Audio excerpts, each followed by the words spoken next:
And welcome back to Let's Play Elder Scrolls Online, Episode 10.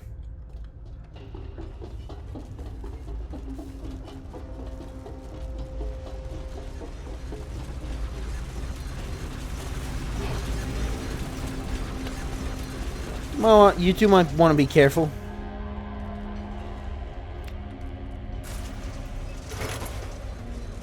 Gore rotation violation failed. I am bound to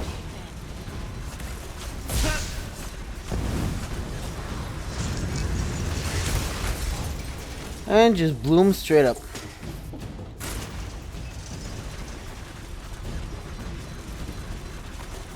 I imagine I can't get him to die. Not that I would want to, of course.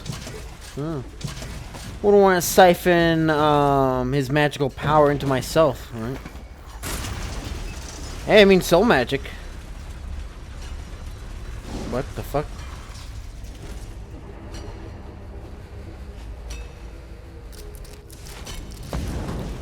Okay.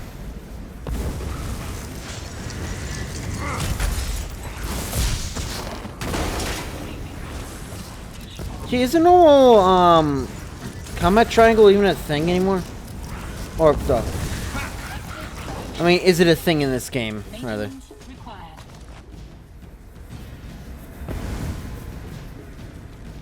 Yeah, that's what I thought.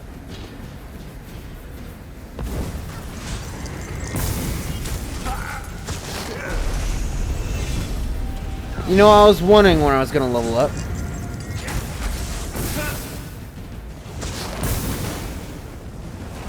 Here. I really like seeing something metal like that just running at you.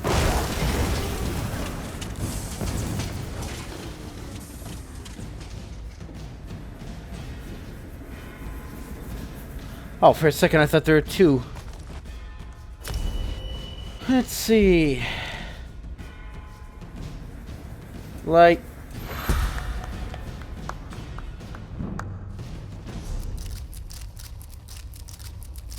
what about attribute points?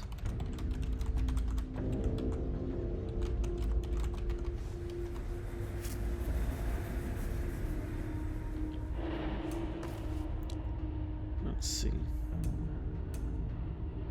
Temperature variance detected. Documented. Show us some other symbols in front of you. It's a skill point one. Oh, maybe I should have. Give me. What is it? Isn't there like an extreme? Yeah, medicinal use. Strongbox protocols engaged. Let's see, is it inventory? Yeah, it is. Okay.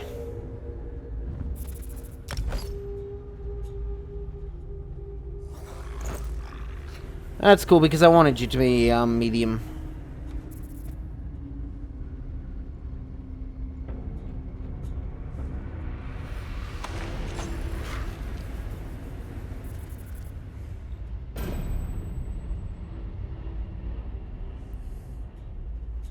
Transitioning to detection state 7. I want you to be heavy though. So, enchant. Yeah, and I don't care for stuff like that, of course. I'm just glad I know how to use it now.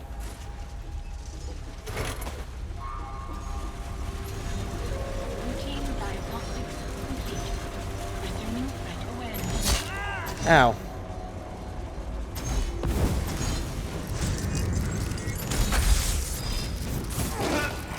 Oh, that's not good.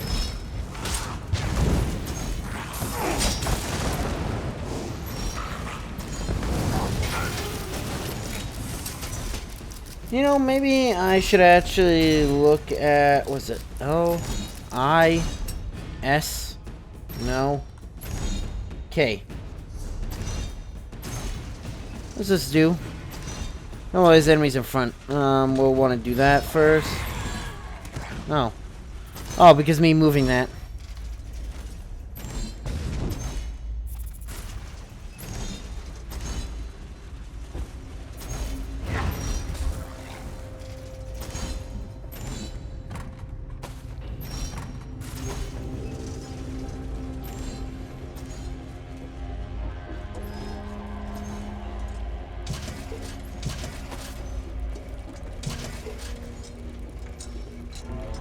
God, the Hall of Reading, huh? Chimilabal, a ballad. When Akatosh Lorcan, he ripped his heart right out. Held it across Tamriel, and the heart was heard to shout. Red diamond, the heart and soul of men. Red diamond, protect us till the end. Laughing heart sprayed blood afar. Gout on Seward fell. Like a dart shot to its mark, down an Iliad well. Red diamond, the heart and soul of men. Red diamond, protect us till the end. Magic infused the Lorcan blood to crystal red and strong. Then wild elves cut and polish it down the Chimo Elder Ball. Diamond, the heart and soul of man. Red diamond, protect us till then. Elves lost an urn to man. Akatosh gave the stone to Saint Elish in token of right to sit the throne. Song of Pelinal, Volume 6, on his madness. Opinions. And it is said that he emerged in the world like a padomaic that is born by Sisyphus, and all the forces that changed therein. Still others, like Fifth of New Teeth, say that beneath the Paladino star armor was a chest that gaped open to shed no heart. Only a red rage-shaped diamond fashion, singing like a mindless dragon. This is proof that he was a myth echo, and this is where trouble were shapes of the first urging. No one cared for none of this. Could anyone speak god logic, except for Fair Perf, who he said and acts rather than talks? Language of exultation is dead witness. When those soldiers heard him say this, stared blankly, he laughed and swung his sword, running into the rain of kind. Saw their Iliad captives, screaming, "O Akka, for our shared madness I do this. I watch you watching me watching back." The Mel dares call us out, for that is how we made him. And it was during these fits of anger nonsense that Polina would fall into the madness, where whole swaths of lands were devoured and divine rampage become void, and Alicia to pray to the gods for their succor. And they reached out as one might and soothe the white strike until he no longer had the will to kill the earth and whole. Here the men of Gore once saw such a menace from fire maneuvered. They had a bathe, drink together with Polina, and he asked what such an affliction felt like, to which Polina could only answer, when the dream no longer needs its dreamer. Fire and Darkness, The Brotherhoods of Death, Part 1, by Nier Gorming. Brother, I still call you brother, for we share bonds of blood, less tested but unbroken by hatred. I am murdered, which seems inevitable now. Know that, brother. You and I are not innocents, so our benedictions of mutual enmity is not tragedy, but horror. State of silence, a shattered war, of secret poisons, many men staring on their bed, of the sudden arrow and the artful dagger, and knowing that I can see. No possibility for peace. I see the shadows in the room move. Though the flame of my candle steady, I know the signs that I was found where it had fallen beneath the floorboards. Abandoned house in the north village of Jalkheim in the 358th year of the Second Era.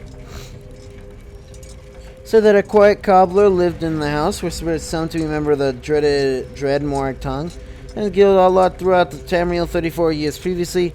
Self was perfectly in order, as if the cobbler had simply vanished. Was a single drop of blood in the note. Dark Brotherhood had paid a call. This note and others like it are rare. Both the Morag-Tong and its hated child, the Dark Brotherhood, scrupulous about leaving no evidence behind. The members know that to divulge the secrets of the Order is a lethal infraction. Sometimes it makes the job of the historian seeking trace their histories very difficult. Tong, according to most scholars, has been a facet of Morwin's almost since its beginning. After all, the history of Rezdain, the ancient name of Morwen, strife with assassination, blood sacrifice, and religious zealotry, all marks of the Order. It's commonly said that the Morag-Tong, then, as now, murdered for the glory of the Daedra Prince of Mephilia, but common assumptions are rarely completely accurate. It's my contending that the earliest form of the Morag-Tong, addition worshipped an even older, more malevolent deity than Mephilia, as Styphein the Prince of Oblivion is, they had and have reverence for far greater evil. Writs of assassination for the first era offer rare glimpses in the Morag-Tong's earliest philosophy. There is a matter of fact, as current day's writs, again the essential of poetry which have perplexed scholars for hundreds of years. Lisping, sibilant hisses, ether's sweet sway, rancid kiss of passing sin, strange, almost insane insertions of the writs were codes for the names of the person to be assassinated, is their location and the time in which death was to come. Also, a direct reference to this divine spirit called Sithis.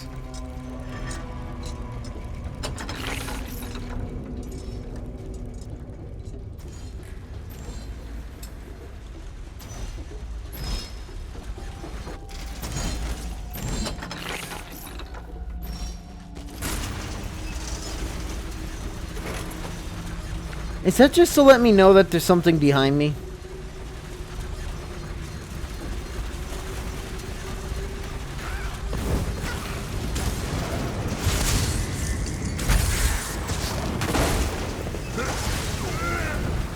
I was too slow.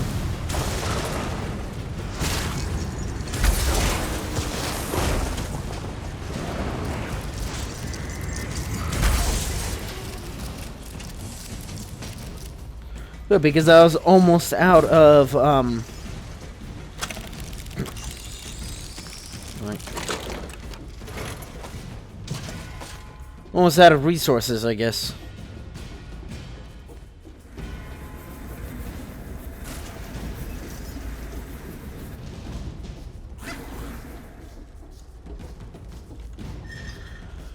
Strange case of Jarit. It is very rare for one of our people to be born away from the Hist.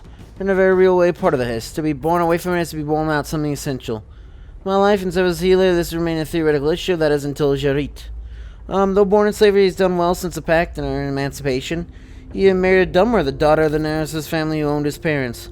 If you're such a genuine personal distaste, it speaks well of his ability to interact in society at his obvious disadvantage.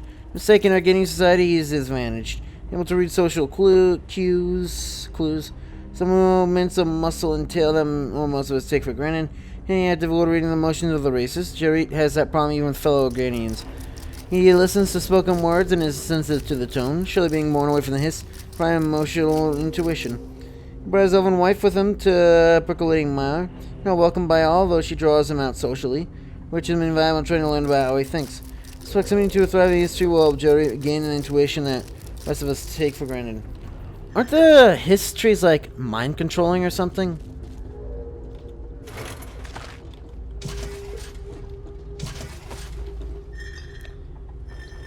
Realms of the Clockwork City, the Radius. Provost Arvel. These are non-spine creation of Lord Set is so much more than just a haven for the Father of Mysteries. Innumerable secure chambers, manufactories, laboratories, and terrariums house the object of experimentation to be discovered and studied by the most diligent of his devoted apostles. In this series of volumes, I shall describe in brief some of the more well-known of Lord Set's minor realms within the Clockwork City. Now that this is far from an exhaustive list, for the rest of the city may well be infinite within this seemingly finite space. Most familiar to denizens of Brass Fortress is a realm known as the Radius. Such a fabricated wilderness stretches from the walls of the fortress out to the periphery of the Clockwork City, known to an artificial ecology that was deemed by Lord Set to be as familiar and soothing to the denizens of the Tamriel as could be crafted. Promise node, the fabricant flora that sprouts from the metallic soil, sparkling leaves reflecting light in perfect quantities. It is true that very little grows within Clockwork City, and to dedicated projects such as the Wellspring, or as transient fungi brought in by itinerant and accidental visitors. It is therefore necessary that many of the creatures one will encounter in the radius are predatory. Hanging beasts designed to emulate the form and function of the Tamriel through their counterparts are indeed alive and constructed an amalgam of grown flesh and metallic grafts. Wise Bustle avoids the most brutal and hulking these creatures, requires sustenance apart from that which their soul gem matrices supply. Secondness, behold the accumulation of shimmering lubricants, but within the lowlands and gullies of the radius. This slurry is a mixture of machine grease, humors and fluids of fabricant and apostle alike, made of substances churned out by the incalculable amount of factories beneath the surface. Lubricants flow and are collected in basins across the radius, to be drawn into automated cleaning facilities and pumped back into the devices that distribute them in their environments. The lubricants the radius collect in the Mire Mechanica, presumably Lord Set's approximation of Tamrielic swamps. Tertius, the radius, is home to one of the numerous weather regulation and fluid treatment facilities in the Clockwork City. Proximity to it ensures that we experience neither extreme heat nor cold, nor sufficient clean water to ingest. Nevertheless, the amounts of fabricant, man, and mirror demands of the Brass Fortress carefully consider population intake requirements.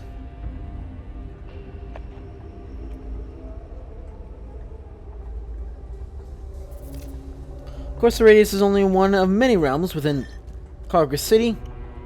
Next time we shall touch upon some of the more unusual experiments conducted by the Father of Mysteries, conjecturing the reason for their existence. Prime Numitorium.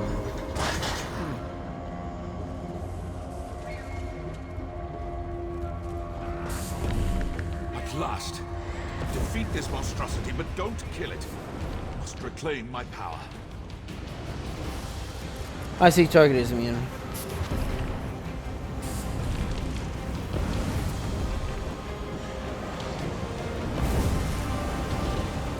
I know, I assume jumping over would help.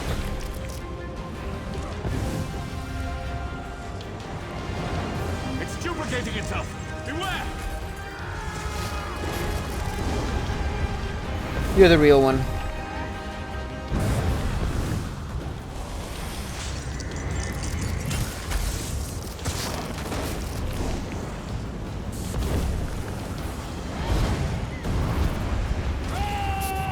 I get a little too close to it.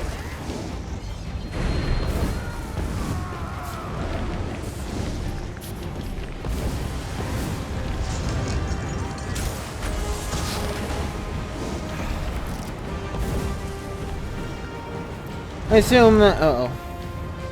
I can't really dodge it that well. All of them, take heed!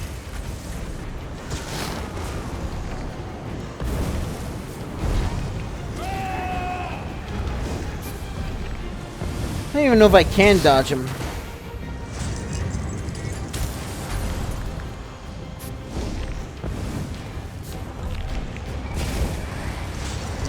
And just one last shard. Stand back. Time to reclaim what is mine. Maliad kepiet tehir! Vivakrokad sint morad! Finally. You never know how much you miss a thing until it tries to kill you. More ridiculous machines? I've had enough of this. Just stand back. Come. We still have a long way to go. 5 gold. These giant steel cables. Alright.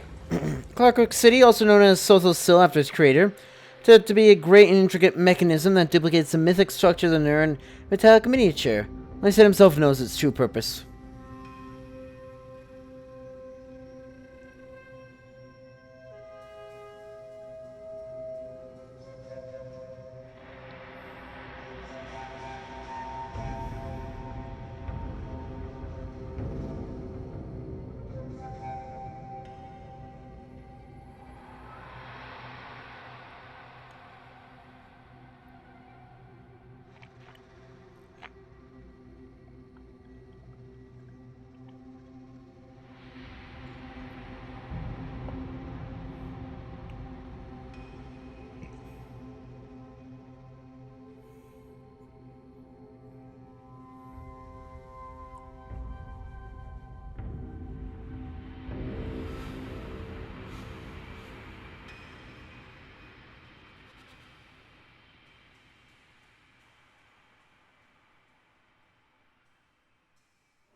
Behold, the Clockwork City. Finally. Sothosill's brass fortress waits at the end of this Just a road. jackal. We should go there at once. Keen to find out who sent us on that delightful jaunt through the new Martis.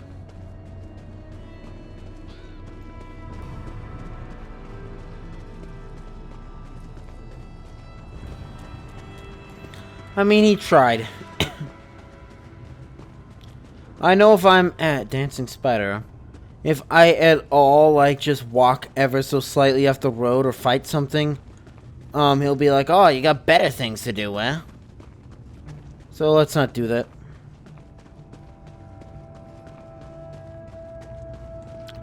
I'll take it that that's the Brass City. Yeah, I think around here I, like, stepped off a little bit and then he smarmy with me.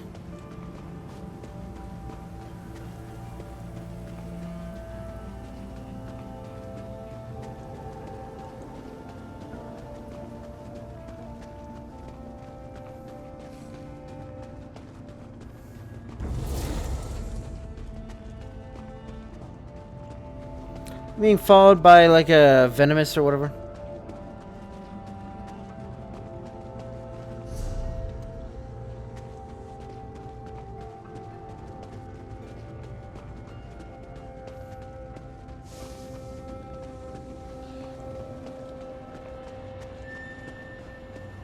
I don't know how the Fabricants are actually aggressive though.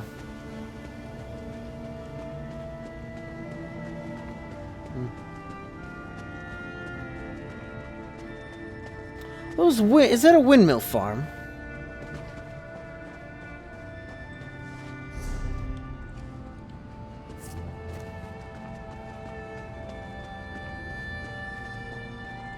They just put down a gate and just like concrete like big metal like bracing or something on it.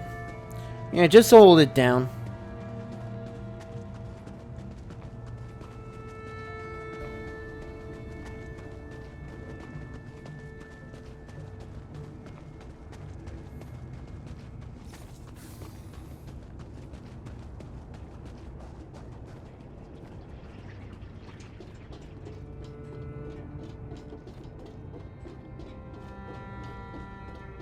You know, I honestly thought the Clockwork City was gonna be like a dwarven city.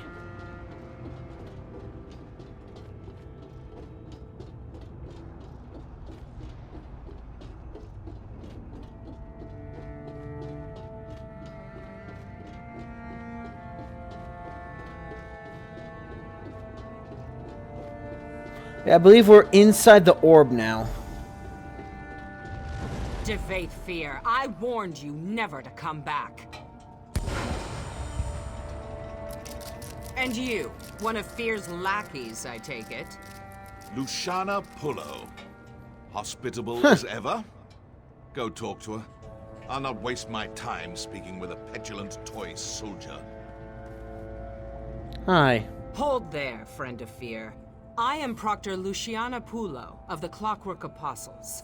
I don't know how you and this egomaniac breached Lord Set's Celestiadrome, but I won't have non-citizens stirring up mischief in the Brass Fortress. How do I become a citizen? Only just arrived and already trying to grease the gears? New arrivals must secure an endorsement from a citizen in good standing. I'm prepared to overlook your atrocious choice in companions if you can find a sponsor. Until then, you are tarnished. How do I get a citizen to sponsor me? That's for you to find out. Not many citizens will risk their reputation on a green-heeled stranger, and you'll find no comfort from me. Maybe you should confer with the other tarnished over there. Tarnished, In the meantime, obey the law. I'll be watching. Fair enough. Tread carefully, Fear. I'll be watching.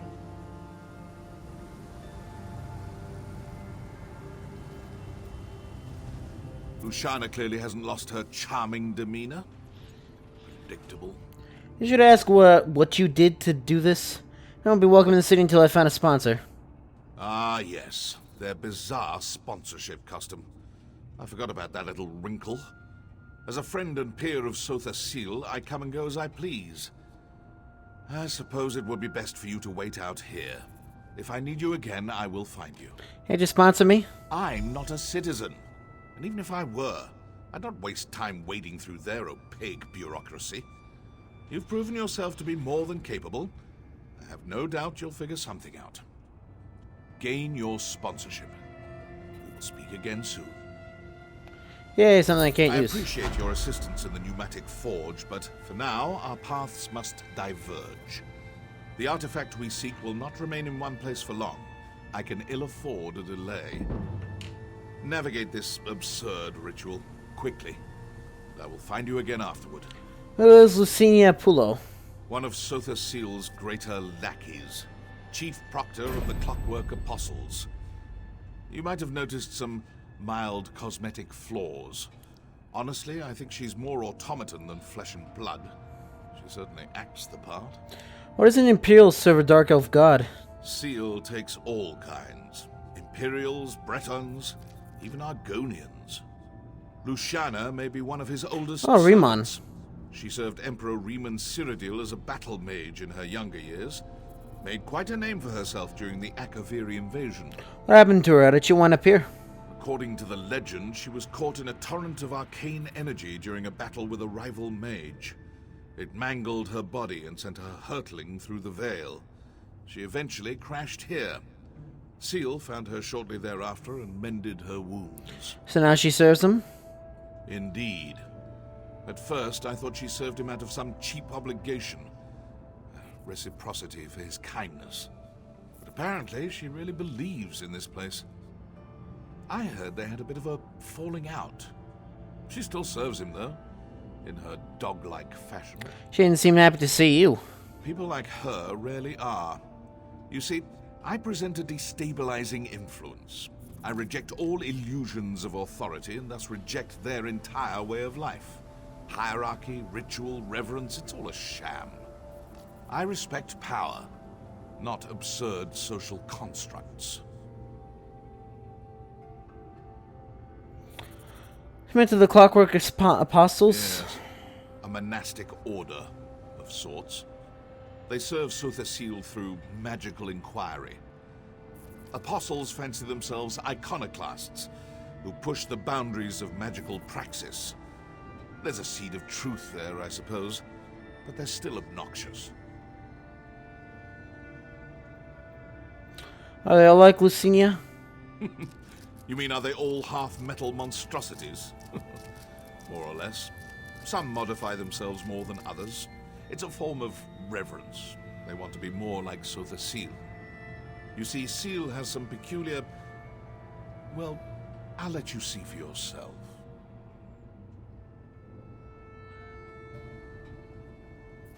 Why did Lucinia refer to Sothasil as Set? That's his old name. Seal has many names. Sothasil, Set, Sea, the Clockwork God, on and on.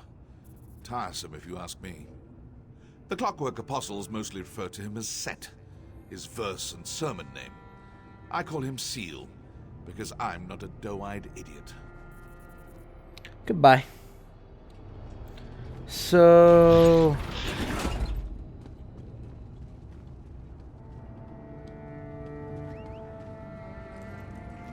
direwolf. So wait a second. Does that mean that I shouldn't go into the city? Hey, will you sponsor me? Quite a view, eh? Almost makes you forget you're shrunk down to the size of a beetle's toenail. Alright.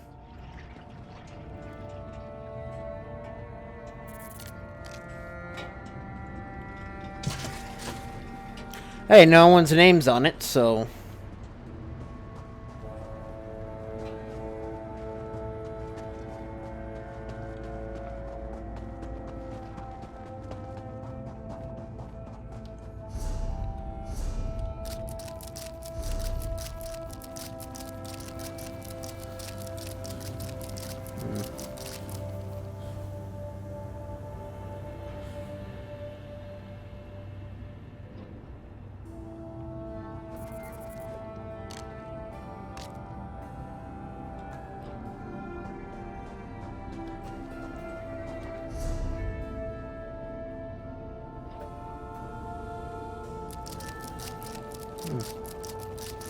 Asylum Sanctatorium.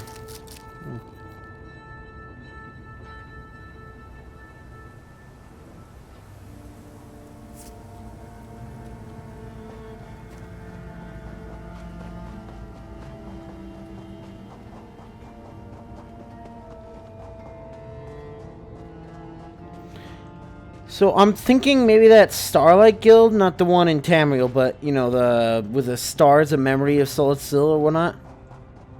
I think that place, one of those. I could imagine that being my ticket.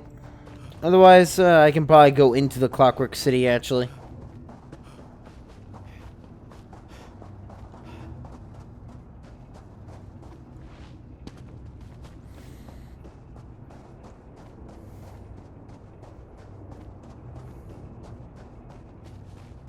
It's gonna be amazing to work on this stuff, though. Hey, because half of this area is, you know, it's supposed to be just be a dead lump of rock. With just, like, you know, it's not supposed to be random. It's about, like, you know, that piece of fake brush here, or whatever, metal brush, was put in that specific location. Like, it's not supposed to be like, oh, you know, a seed flew there and because of the winds and all that. Oh, hey. Another newcomer, eh? Come, let's talk. Okay. I must say, I'm surprised to find another newcomer here at the gate. Entering the city is no mean feat. May I assume that you seek a citizen sponsor? My associates and I find ourselves in a similar predicament. Maybe we can help each other. What do you have in mind? Initially, I thought we could rely on my ample charms to win us a sponsor. Unfortunately, the people here tend to value craft over the pleasure of my company. Providing some gift or service seems to be the only way to earn a sponsorship. Any potential sponsors? Yes, a clockwork apostle named Varuni Arvel. Apparently, she's a member of the Congress of Calibration, the governing body here in the city. My associates, Kirith and Raynor, are already working on a plan to earn her trust. Will you help us? Oh, we'll work together. This promises to be a fruitful collaboration. I tasked Kirith and Raynor with acquiring gifts for Varuni, but they tend to wander. Kirith's just there by the cliff. You should speak with her. In the meantime, I'll conduct more research. Questions? Yes, for next time though. So, if you enjoy the city, you know what to do. See ya.